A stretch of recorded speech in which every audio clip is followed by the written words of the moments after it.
ጠቅላይ ሚኒስትር አብይ አህመድ ስድስተኛው ሀገራዊ ምርጫ ዓለም አድንቆታል፣ ሰባተኛው ግን የተሻለ ይሆናል ሲሉ የተናገሩት ቃል እውን ሆኗል። ሕዝብ እስከ ሌሊት 9 ሰዓት ድረስ ተሰልፎ ይበጀኛል ያለውን አካል መርጧል።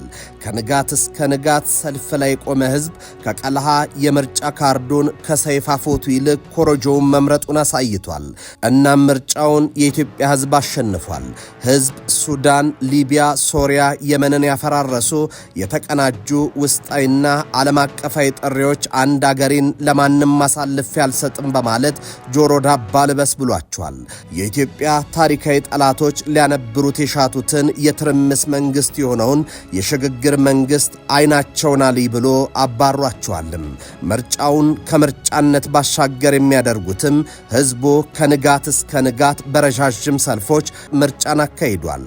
እውነቱ ለ5 ዓመት የሚቆይ መንግስትን ከመሰየም በላይ ሀገር ለማጽናት ለዲሞክራሲያዊ የስልጣን ሽግግር እንጂ የሺ መንግስት ለሆነው ለሽግሽግ መንግስትም ሆነ ለሸብሩ አደሮች ድምፅንም ጆሮንም ያለመስጠት ውሳኔ ነው። ከዚህ ባሻገር ኢትዮጵያን ድምፃቸውን በነቂስ ወጥተው ያሰሙበት 7ኛው ዙር ሀገራዊ ቅድመ ምርጫ ሂደቱ የድምፅ አሰጣጡም ሆነ ድህረ ምርጫው በኢትዮጵያ የምርጫ ታሪክ ላይ አዲስ ክስተት መሆኑን ታዛቢዎች መስክረዋል።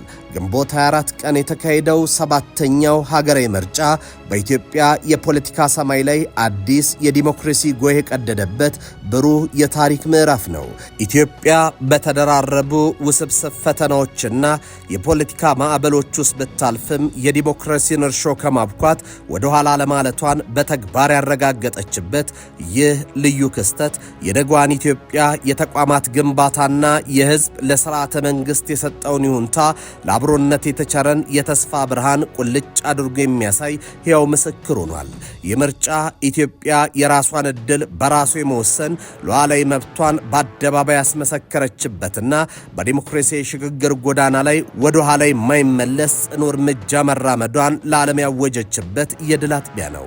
ይህንን የኢትዮጵያ የዲሞክራሲ ጮራ የአፍሪካ ህብረት፣ የኢጋድ፣ የአውሮፓ ህብረት አባል ሀገራት እንዲሁም ካናዳ፣ ኖርዌይ እና ስዊዘርላንድ በይፋ ምስክርነታቸውን ሰጥተውታል። እነዚህ ዓለም አቀፍ ድምጾች የምርጫ ሂደቱን ከማክበር ባለፈ ኢትዮጵያ በእግሯ ቆማ ለመላው አፍሪካ ተምሳሌት ሊሆን የሚችል ዲሞክራሲያዊ ስርዓት እየገነባች መሆኑን የመሰከሩ ናቸው። ከምንም በላይ ደግሞ የምርጫ የኢትዮጵያን ሀገር በቀል ጥበብና የቴክኖሎጂ ልህቀት ያንጸባረቀም ነው። የቀድሞ የዩጋንዳ ምክትል ፕሬዝደንትና የኢጋድ የምርጫ ታዛቢ ልዑክ መሪ ዶክተር ስፔዮዛ ዋንዳሪ ካዚቢዌ እንዳረጋገጡት ምርጫ የተሰኘውና ሙሉ በሙሉ በሀገር ውስጥ አቅም የበለጸገው ዲጂታል የመራጮች ምዝገባ ስርዓት እንዲሁም የጂአይኤስ ቴክኖሎጂ አጠቃቀም ሀገሪቱ የደረሰችበትን ተቋማዊ ብስለት ያሳየ ነው ብለውታል። ይህ በወጣቶች ዕውቀትና የፈጠራ ክህሎት የተገነባ ቴክኖሎጂ አቅም የምርጫ አካታችነትንና ግልጽነትን ከማረጋገጡም በላይ ሌሎች የአፍሪካ ሀገራት ሊቀስሙት የሚገባ የልህቀት ማማ ሆኖ አልፏል ብሏል። የቀድሞ የኬንያ ፕሬዝደንትና የአፍሪካ ህብረት ታዛቢ ቡድን መሪ ኡሁሩ ኬንያታ ይህ እጅግ ሰላማዊና የተረጋጋ ሂደትን በመመስከር የኢትዮጵያ ህዝብ የደረሰበትን የፖለቲካ ብስለት አድንቋል። ይህ የህዝብ ድምፅና ፍላጎት ያረፈበት ዲሞክራሲያዊ መሰረት መጻኢዋን ኢትዮጵያ በጠንካራ አለት ላይ የሚያነጽ ነው ሲሉ መስክረዋል። የአውሮፓ ህብረትን ጨምሮ ዓለም አቀፍ ማህበረሰብ የኢትዮጵያን ብሔራዊ ምርጫ ቦርድ ፖለቲካ ፓርቲዎችና የሲቪል ማህበራት ላበረከቱት አስተዋጽኦ እውቅና ሲሰጡ በጥቂት ምርጫ ጣቢያዎች ብቻ የተስተጓጎለው ምርጫም ወደፊት በሰላማዊ መንገድ እንደሚጠናቀቅ ያላቸውን እምነት ገልጿል። የቀድሞው የኬንያ ፕሬዝደንት ኡሁሩ ኬንያታ ባስተላለፉት መልእክትም እንዳሳሰቡት በታሪኳ ቀኝ ተገዝታ የማታውቀው የነጻነት ተምሳሌቷ ኢትዮጵያ ይህንን ታሪካዊ መደላድል በመጠቀም ለአፍሪካ ችግሮች አፍሪካዊ መፍትሄ በሚለው መርህ ልዩነቶቿን በውይይት ፈታ ወደ ላቀ ምዕራፍ መሸጋገር አለባት ሲሉ አሳስበዋል። እናም ይላሉ ተንታኞች 7ኛው ጠቅላላ ምርጫ የመራጮች ካርድ በሳጥን ውስጥ የገባበት ሂደት ብቻ ሳይሆን ኢትዮጵያውያን በብሔራዊ መግባባት ላይ የተመሰረተች የዜጎቿን ብልጽግና ያረጋገጠች ሉዓላዊነትና የዲሞክራሲ አሸናፊ የሆነች ታላቅ አገርን በጋራ ለመገንባት የሚያስችል የማይናወጥ ጽኑ መሰረት ይጣሉበት ውብ የታሪክ ጅማሩ ነው ብለውታል። ጤና ይስጥልኝ። ይህ ኢትዮ መልህቅ ነው። መልህቃችን ሰባተኛው ሀገራዊ ምርጫን በተመለከተ ታዛቢዎች ምን አሉ? ምርጫውስ እንዴት አለፈ የሚለውን እየቃኘን አብረናችሁን ቆያለን። አብራችሁን ቆዩ። The African Union stands for የአፍሪካ ህብረት ለዲሞክራሲያዊ መርሆች እንዲሁም ዜጎችና አህጉራችን የሚፈልጓቸውን መሪዎች በነጻነትና በግልጽነት መምረጥ ለሚችሉበት አቅም በጽኑ ይቆማል። በመሆኑም እዚህ እየታዘብነው ያለነው ስኬታማ የዲሞክራሲ ሂደት ደግሞ በአህጉሪቱ ላይ በከፍተኛ ድምጽ የሚያስተጋባና አዎንታዊ ተጽዕኖ የሚያሳርፍ እንዲሁም ከአፍሪካ እንዲወጣ የምንፈልገውን አይነት መልእክትም ለአፍሪካም ለዓለምም የሚያስተላልፍ ነው። ዲሞክራሲ ለኛ እጅግ በጣም አስፈላጊ ነው። እንደ አፍሪካውያን በመጀመሪያ ደረጃ አዲስ አበባ ዋና ከተማችን ናት። የአፍሪካ ዋና ከተማ እንደመሆኗ መጠንም በዚች ሀገር ውስጥ ዲሞክራሲ በተግባር ሲታይ ስርዓቱ ቀድሞውኑ መዘርጋቱንና ሌሎች የአፍሪካ ሀገራትም ይህንን ስርዓት በተግባር ማረጋገጥ እንዳለባቸው የሚያሳይ አርአያነት መሆኑን እንረዳለን። ምርጫው ከምርጫ ባሻገር ነው። ምርጫው በተደረገበት አውድም ለሀገር መንግስቱ የሀገር ግንባታ ሂደት ላይ የሚሰጠው ትርጉም እጅግ የተለየ ያደርገዋል። ከዚህ ባሻገር ህዝብ በብዙ ፈታኝ ሁኔታዎችን ተሻግሮ ያደረገው ምርጫ መሆኑ ምርጫውን በ5 ዓመት አንዴ ከሚደረግ የስርዓት መርሃ ግብር ባሻገር እንዲሆን አድርጎታል። እናም ሰባተኛው ሀገራዊ ምርጫ የኢትዮጵያ የዲሞክራሲ ጉዞ በአዲስ ምዕራፍ የበየነ የህዝብን የነቃ የልብ ትርታና የዘመኑን የቴክኖሎጂ ምጥቀት በአንድ አውድ ያዋሃደ ታሪካዊ ክስተት ሆኖ ተመዝግቧል።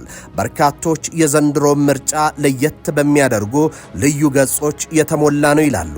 ከማለዳው ጀምሮ በየምርጫው ጣቢያ የታየው የህዝብ ማዕበል መብቱን ለመጠቀም ካለው ጉጉት ባሻገር ሰላሙን በራሱ እጅ ለመገንባት የነበረውን ጽኑ ፍላጎት የሚያንጸባርቅ ነው ብለውታል። በተለይም ወጣቱ ትውልድ በነቂስ ወጥቶ የሀገርን ሰላም ለመጠበቅ በፈጠረው አወንታዊ ንቅናቄና የሲቪክ ማህበራት ባደረጉት ያላሰለሰ ጥረት ምርጫው ከፖለቲካዊ ፉክክርነት አልፎ የሀገር ግንባታና የጋራ መግባባት በዓል እንዲመስል አድርጎታል። ይህንን ደማቅ የህዝብ ተሳትፎ ይበልጥ ያዘመነው ደግሞ ከምዝገባ ጀምሮ እስከ ውጤቱ ጥንቅር ድረስ የተዘረጋው የዲጂታል ቴክኖሎጂ አውታር ነው። የተራቀቁ የመረጃ ቋቶችና የዲጂታል ሚዲያ ትስስሮች ሐሰተኛ መረጃዎችን በመመከትና የመራጩን ድምጽ በአስተማማኝ ሁኔታ በመጠበቅ የምርጫውን ግልጽነትና ተአማኒነት ወደ ላቀ ደረጃ አሸጋግረውታል። ይህንን ልዩና አነቃቂ ሀገራዊ ድባብ ባንክሮ ሲከታተሉ የነበሩ የምስራቅ አፍሪካ የልማት በይነ መንግስታት ኢጋድና የአፍሪካ ህብረት ታዛቢ ልዑካን ባወጡት የመጀመሪያ ደረጃ ሪፖርት የሂደቱን ስኬት በደማቅ ቃላት አረጋግጧል። የታዛቢዎቹ ሪፖርት እንደሚያትተው ምርጫው በአፍሪካ አህጉር ለሚካሄዱ መሰል ፖለቲካዊ ኩነቶች ባብነት ሊጠቀስ የሚችል ሰላማዊነትንና አካታችነትን ያረጋገጠ ነበር ብለውታል።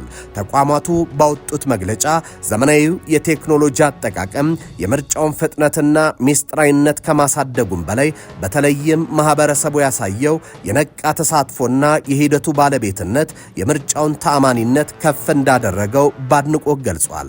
በህብረቱና በኢጋድ እይታ ሀገሪቱ የተጠቀመችበት የዲጂታል የመረጃ አያያዝ ስርዓት የህዝቡ የሰለጠነ የፖለቲካ ተሳትፎ እንዲሁም የገለልተኛ ተቋማት ሚና የምርጫውን አጠቃላይ ገጽታ ነፃ፣ ፍትሃዊና በዜጎች ዘንድ ሙሉ ተቀባይነት ያለው አድርጎታል። ሰባተኛው ሀገራዊ ምርጫ ከ54 ሚሊዮን በላይ ዜጎች በነቂስ ወጥተው የነቃ የዲሞክራሲ ፍላጎታቸውን በተግባር ያረጋገጡበት እንዲሁም የዘመኑን የተራቀቀ የቴክኖሎጂ አቅም በከፍተኛ ደረጃ በማዋሃድ የተከናወነ ታሪካዊ ክስተት ሆኖ አልፏል። ይህ በከፍተኛ የህዝብ ተሳትፎና በዘመናዊ አሰራር የታጀበው የምርጫ ሂደት በሀገር ውስጥ ብቻ ሳይሆን በዓለም አቀፍ ደረጃም ትልቅ ትኩረትንና አድንቆትን ማትረፍ ችሏል። የምርጫው አጠቃላይ ሂደት በቅርብ የተከታተሉት የአፍሪካ ህብረት፣ የልማት በይነ መንግስት ባለስልጣን ኢጋድ፣ የአውሮፓ ህብረት አባል ሀገራት እንዲሁም ካናዳ፣ ኖርዌይ እና ስዊዘርላንድ በጋራ ባወጡት ይፋዊ መግለጫም የሰባተኛውን ጠቅላላ ምርጫ ሂደት በታላቅ ደስታ የተቀበሉት መሆኑን አሳውቀዋል። እነዚህ ዓለም አቀፍ ተቋማትና ሀገራት በመግለጫቸው ምርጫው እጅግ ሰላማዊ፣ ፍትሃዊና ዲሞክራሲያዊ መርሆችን የተከተለ መሆኑን በመተንተን ከ54 ሚሊዮን በላይ የሚሆን ህዝብ ያሳየው የነቃ ተሳትፎና በሂደት ውስጥ የታየው የቴክኖሎጂ ብስለት የምርጫውን ታማኒነት ወደ ላቀ ደረጃ እንዳሸጋገረው በግልጽ መስክረዋል። ከዚሁ ጋር ተያይዞ ታዛቢ ቡድኑ ለኢትዮጵያ ብሔራዊ ምርጫ ቦርድ ገለልተኛና ቁርጠኛ የዝግጅት ሥራ ለተወዳዳሪ የፖለቲካ ፓርቲዎችና እጩዎች ላሳዩት የሰለጠነ የፖለቲካ ፉክክር እንዲሁም የሲቪል ማህበራት ላበረከቱት ከፍተኛ አስተዋጽኦና የነቃ ክትትል ሚና ዕውቅናና ጥልቅ አክብሮታቸውን ሰጥተዋል። እነዚህ ተከታታይና አወንታዊ የሆኑ የዓለም አቀፍ ምስክርነቶች የኢትዮጵያን ተስፋ ሰጪ የዲሞክራሲ ሽግግር መልክ የሚያሳዩ ብቻ ሳይሆኑ ኢትዮጵያ በራሷ የውስጥ አቅምና መንገድ ለመላው የአፍሪካ አህጉር ብሩህ ተምሳሌት ሊሆን የሚችል ጠንካራ ዲሞክራሲያዊ ስርዓት እየገነባች መሆኗን ለዓለም አቀፉ ማህበረሰብ በድምቀት ያበሰሩ ናቸው። That is what our forefathers fought for. የቀደሙ አባቶቻችን የቅኝ ግዛትን ቀንበር ለመስበር ነፃነታቸውን ለማወጅና የራስን ዕድል በራስ የመወሰን መብት ለማረጋገጥ በጋራ ተባብረው የታገሉት ለዚህ ነበር። የራስን ዕድል በራስ መወሰን ማለት በባህሪው ዲሞክራሲ ማለት ነው። በአህጉራችን ላይ ዲሞክራሲን ማጠናከራችንን ስንቀጥል ይህ ለተረጋጉና በዲሞክራሲ ግስጋሴ ላይ ላሉ ሀገራት መሰረት ይሆናል። የቀደሙ አባቶቻችን እምነትም ይህ እንደነበር አምናለሁ። ድጋሚ አጽንኦት ሰጥቼ መናገር የምፈልገው ግን ምርጫ በራሱ መጀመሪያና መጨረሻ አይደለም። ምርጫ አንድ የሂደቱ አካል ነው እንጂ። ከዚህ ምርጫ በኋላም ቢሆን የኢትዮጵያ ሕዝብ አሁንም ያሉትን ፈተናዎች በተረጋጋ የፖለቲካ ተሳትፎና በውይይት በጋራ መመልከታቸውን እንደሚቀጥሉ ተስፋዬንና ጸሎቴን ነው። በዚህም ከመረጋጋትና ሁሉንም አካታች ከመሆን የሚመጣ ስምምነትን፣ አንድነትንና ብልጽግናን ማምጣት እንችላለን። ስለዚህ ይህ አንድ እርምጃ ነው እንጂ ብቸኛው እርምጃ አይደለም። ይህ ምርጫ የኢትዮጵያ ሕዝብ በቴክኖሎጂ ብርሃን ታግዞ የራሱን ዕጣ ፈንታ በሰላማዊ መንገድ የወሰነበት፣ አህጉራዊ ተቋማትም የዲሞክራሲን ጽናት በክብር የመሰከሩበት ደማቅ የታሪክ አሻራ ሆኖ ተቀርጿል። ይሁንና ምርጫው ስኬቱ የሸፈናቸው ግዙፍ ፈተናዎችን ተሻግሯል። ውጫዊና ውስጣዊ ኃይሎች በአንድነት የተሰለፉበት፣ አልፎም ግጭትና ቀውስን ለማዋለድ የተጉበት ነበር። ሆኖም የኢትዮጵያ ሀገራዊ ምርጫን ለማስተጓጎልና የሀገሪቱን ፖለቲካዊ መረጋጋት ለማናጋት የተቀነባበረው ዘርፈ ብዙ ሴራ ሙሉ በሙሉ ከሽፏል። ይህ የጥፋት ዘመቻ ግብፅን በመሪነት ኤርትራን ደግሞ በአጋፋሪነት ያሰለፈና የኢትዮጵያን ሉዓላዊነት ለመፈታተን ያለመ ውስብስብ የጂኦፖለቲካዊ ፍልሚያ ነበር። ካይሮ የሀገሪቱን የውስጥ አንድነት በማዳከም ቀጠና የበላይነቷን ለማስጠበቅ ስትጥር፣ አስመራ ደግሞ የዚሁ አጀንዳ አስፈጻሚ በመሆን የጥፋት መረቡን ስትዘረጋ ቆይታለች። ይህንን የውጭ ጠላቶች ሴራ መሬት ለማስነካትና ሀገሪቱን ወደ ማያባራ የትርምስ አዙሪት ለማስገባት በገንዘብና በጊዜያዊ ጥቅም የተገዙ የውስጥ ኃይሎች በሕዝብ ላይ የሥነ ልቦና ፍርሃት ለመንዛት ቢሞክሩም የሕዝቡን ጽናትና የሀገረ መንግሥቱን ጥንካሬ መገዳደር አልቻሉም።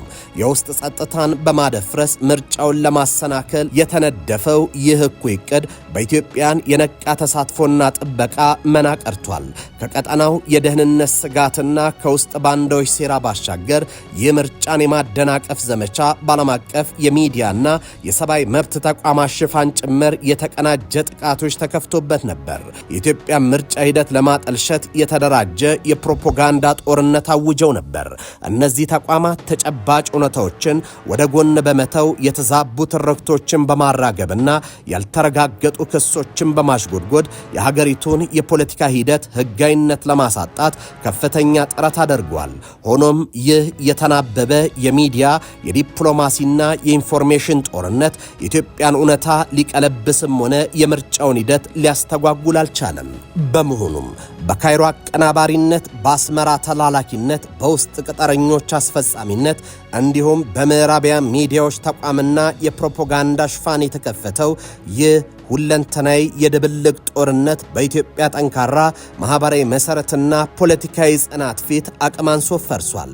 ይህ ክስተት ኢትዮጵያ ከፊቷ የተደቀኑትን ውስብስብ ቀጠናዊና ዓለም አቀፋዊ የጂኦፖለቲካ ጫናዎችን ተቋቁማ የራሷን የውስጥ ዲሞክራሲያዊና ፖለቲካዊ ውሳኔዎች በራሷ አቅም የማስፈጸም ብቃቷን በተግባር ማረጋገጧን ነው።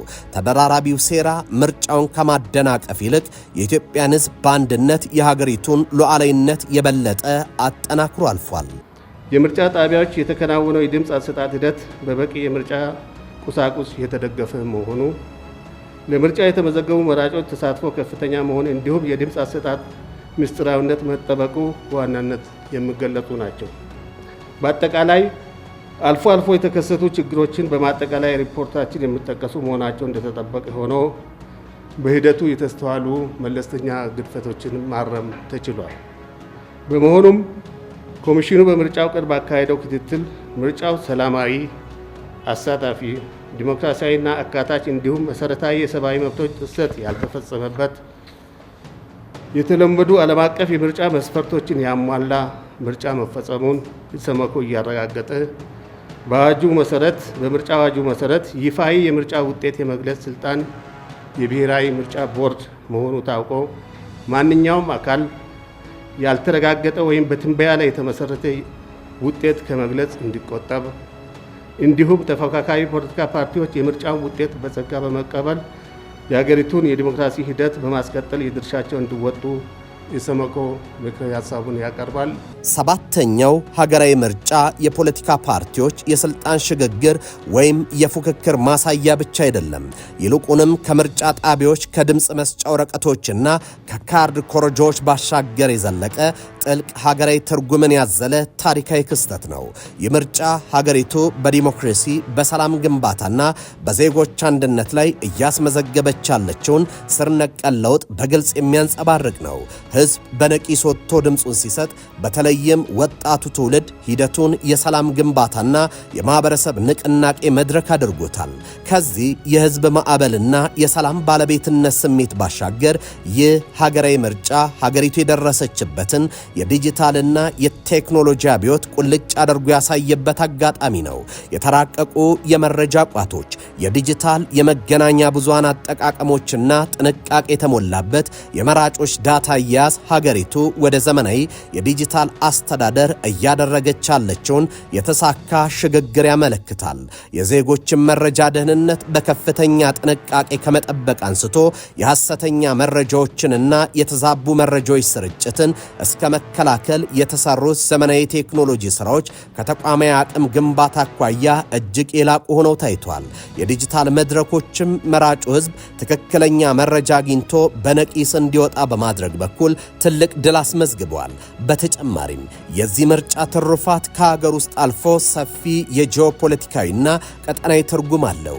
ይህ በሚሊዮኖች የሚቆጠር ህዝብ በሰላማዊ መንገድ ውሳኔውን ያሳለፈበት ሂደት ኢትዮጵያ በአፍሪካ ቀንድና በቀይ ባህር ቀጠና ያላትን የሰላም መረጋጋት ምሰሶነት እንዲሁም የባህር ላይ ስትራቴጂያዊ ተጽዕኖ ፈጣሪነት ዳግም ያረጋገጠ ነው። ጠንካራ የውስጥ ፖለቲካዊ አንድነትና የዳበረ የሲቪክ ባህል መገንባት የውጭ ፖሊሲን ስኬታማ ለማድረግና የረዥም ጊዜ ብሔራዊ ጥቅምን ለማረጋገጥ ወሳኝ መሰረት መሆኑን ይህ ምርጫ በግልጽ አሳይቷል። ሂደቱ የፖለቲካ ውድድር ማብቂያ ሳይሆን ዘመናዊ አሰራርን የተላበሰ የዲሞክራሲ እሴቱን ያሳደገ ሰላሙን በንቃት የሚጠብቅ ትውልድ የተፈጠረበት የነጓ ኢትዮጵያ ጽኑ የሀገር ግንባታ ምዕራፍ ነው።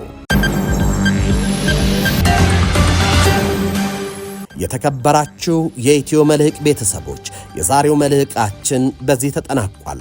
በቀጣይ በሌላ ምዕራፍ እስከምንገናኝ በያላችሁበት ሰናይ ጊዜ ሆነላችሁ።